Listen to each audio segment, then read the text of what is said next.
Alors, la polémique continue de faire sur Aya Nakamura. Vous savez que dernièrement, le président de la République a demandé à la franco-malienne d'interpréter Edith Piaf au JO de Paris 2024. Ce qu'on a aujourd'hui, c'est qu'apparemment 63% des Français disent non et font des propositions. C'est ce que nous allons voir.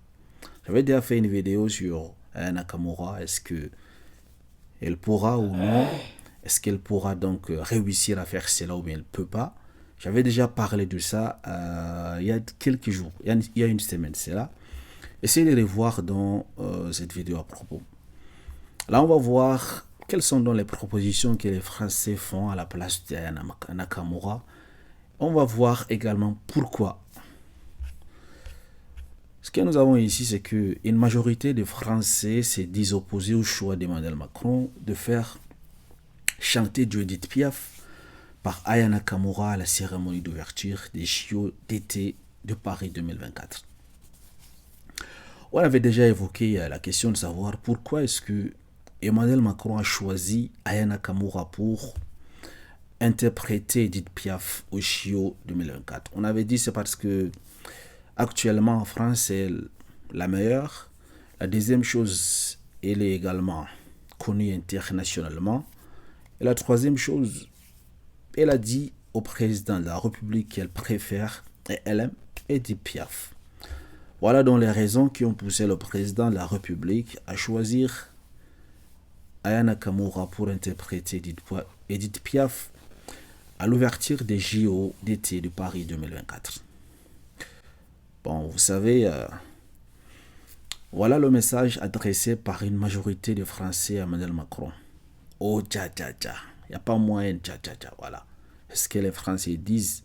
63% des personnes interrogées se disent opposées à la volonté du chef de l'État d'entendre Aya Nakamura interpréter du Edith Piaf à la cérémonie d'ouverture des JO d'été de Paris 2024. 39% d'entre eux pensent même que c'est une très mauvaise idée. Je me demande pourquoi. C'est pas du racisme ça? Pourquoi? C'est parce qu'elle est noire, elle ne mérite pas. Pourquoi? À un moment donné, il faut laisser le truc là. Le monde évolue en fait. Si elle est meilleure dans son domaine en 2004, parce que Edith Piaf, à son époque, était meilleure en son domaine, était connue mondialement. Et en 2024, c'est Aya Nakamura qui est la meilleure chanteuse de France cette année. C'est Aya Nakamura. Elle cartonne partout, en fait.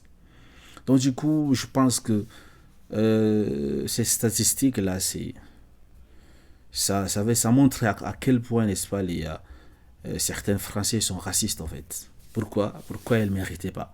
Vous allez voir, dans la liste des personnes qu'ils ont proposées, c'est 63%. Il y a de personnes et il n'y a que de blancs, en fait. Et ça me révolte, en fait. Ça me révolte. On ne peut pas refuser une personne juste comme ça parce qu'elle est noire.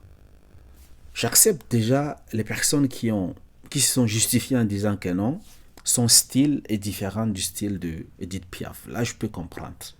Mais jusque-là, on va se poser la question de savoir, est-ce qu'elle n'est pas capable de relever le défi?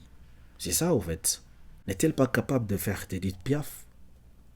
Parce qu'on ne peut pas juger une personne parce qu'elle fait des ja, ja, ja, ja, ja. Ja, ja, ja, ça marche avec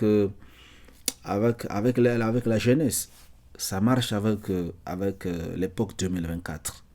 L'époque d'Edith Piaf, quand elle chantait les trucs, les paroles, c'était son époque. Cette chose, ça faisait, c'était en tendance. Cette fois-ci, avec la jeunesse, avec ce qui se passe en 2024, ce n'est plus des paroles dans les chansons. Donc, pourquoi ces choix alors qu'Aya Nakamura est la chanteuse française la plus écoutée au monde actuellement? Les Français questionnés par le sondage Odoxa, Winmax RTL estime qu'ils n'aiment pas ces chansons à 73%, qu'elles ne représentent pas la musique française à 73%, ni la jeunesse à 60%. Vous voyez, voilà pourquoi je dis que il y a une part de, je sais pas, de discrimination. Si, à la place d'Aya Nakamura, c'était peut-être une Française des souches qui chantait les mêmes choses, les tcha-tcha-tcha, les aya, personne n'allait dire que ils aimaient pas, en fait.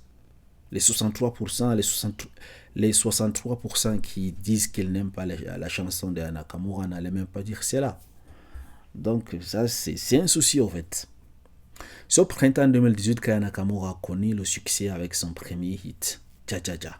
Alors les Français la connaissent. 80% des personnes interrogées assurent que oui. Un chiffre relatif, 52% assurent ne connaître que son nom. Comment se fait-il qu'une personne devient influente dans un pays et vous dites que vous n'aimez pas sa musique? C'est bizarre.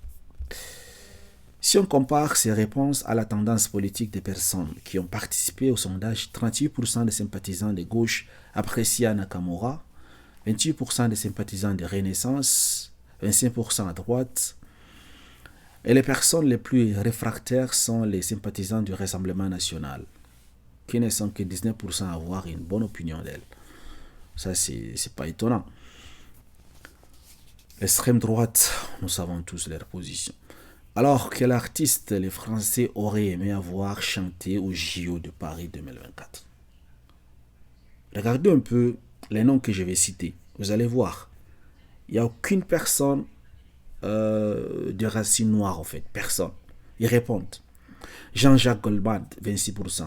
Français des souches. Florent Pagny, 25%. Vianney, 25%. Soprano également, 16%. Louane David. Et Guetta Grand, Corps Malade, 15%. Mylène, 14%. Clara Luciani, 13%. On voit un peu. Michael Sadou, 12%. Donc il n'y a personne des origines africaines qui est sur cette liste-là. Et là, on me dit que certains Français ne sont pas racistes. C'est clair, en fait. Il faut pas se mentir. Je suis d'accord, peut-être qu'elle ne peut pas réussir à interpréter Edith Piaf à 100%, mais la juger par ses origines, ou bien parce que on dit qu'elle ne représente pas la France, c'est bizarre. Et la nationalité française, même comme certaines personnes disent que c'est le français de papier, elle vit en France, elle paie ses impôts en France, elle fait la fierté de la musique française à l'international. On vient de raconter n'importe quoi, en fait. À un moment donné, il faut arrêter avec ces choses-là. Et quand une personne mérite quelque chose, laisser l'hypocrisie et accepter, en fait. Et ce n'est plus l'époque d'Edith Piaf en 2024, c'est son époque à elle. Et l'année prochaine, ou bien les JO prochaines, ça serait pour une autre personne. Ça peut tomber sur une Chinoise, comme une Algérienne, ou une Française. Ça dépend, en fait. Ça dépend du moment. Je suis en train de me demander un de ces jours si cette chose arrive. On demande à un Algérien ou bien une Algérienne d'interpréter un Français ou une Française. Je me demande quelle polémique ça va soulever un peu à travers la France. Vous savez comment les Français aiment les Algériens, n'est-ce pas? Et comme je vous ai dit, moi je pense que elle mérite bien de chanter à l'ouverture des Jeux Olympiques, mais est-ce forcément qu'elle doit interpréter Edith Piaf? C'est ici il y a divergence. Mais si c'est mérité, elle mérite en fait. La deuxième chose, pourquoi ne pas interpréter ses propres chansons? La troisième chose, pourquoi ne pas interpréter la Marseillaise, l'hymne national de la France? C'est tout en fait. Et puis on va sortir de la polémique. On va pas dire, bon, on ne connaît pas interpréter Edith Piaf ou bien elle est ici ou c'est là. La Marseillaise, ça réunit tout le monde. Dites-moi, voilà. Merci de m'avoir suivi, mesdames et messieurs. À très bientôt.